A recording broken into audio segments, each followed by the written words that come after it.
Welcome to a very special episode of NucleCast. Of course, I am your host, Adam Lowther, and today we have something very different. Now, normally we interview guests, but today, since it's the 4th of July, I wanted to talk about the Star-Spangled Banner.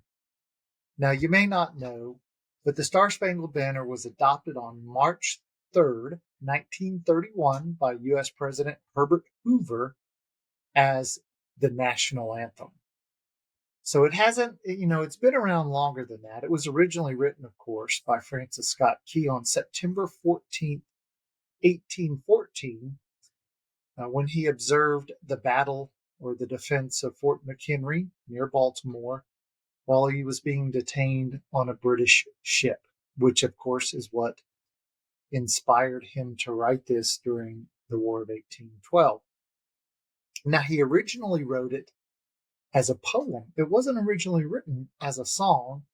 And so what we thought we would do today is, of course, to read it as the poem that we thought, you might appreciate that original reading. And so that's what we wanted to do. Now, of course, the 4th of July is our nation's birthday.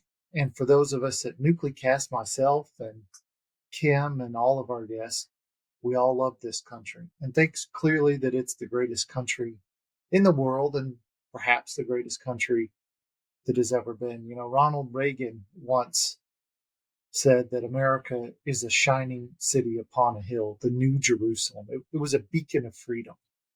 Now, I happen to think he's probably right, and our nation may have seen some difficult times, and our feeling about the country can sometimes ebb and flow.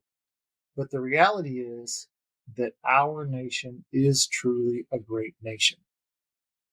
With that, let me read you the original poem written by Francis Scott Key.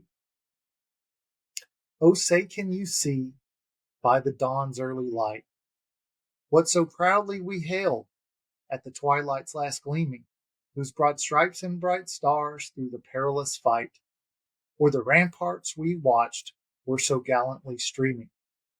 And the rocket's red glare, the bombs bursting in air, gave proof to the night that our flag was still there.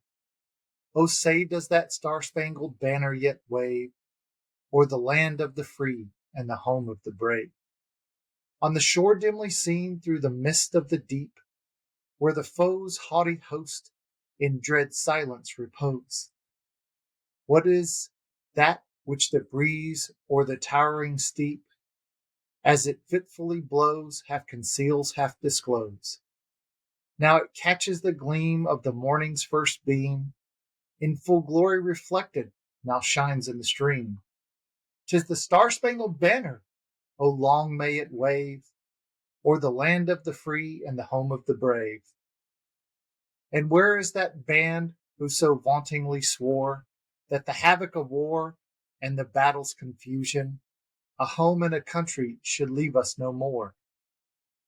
Their blood has washed out, their foul footsteps' pollution, no refuge could save the hireling and slave from the terror of flight or the gloomy of the grave.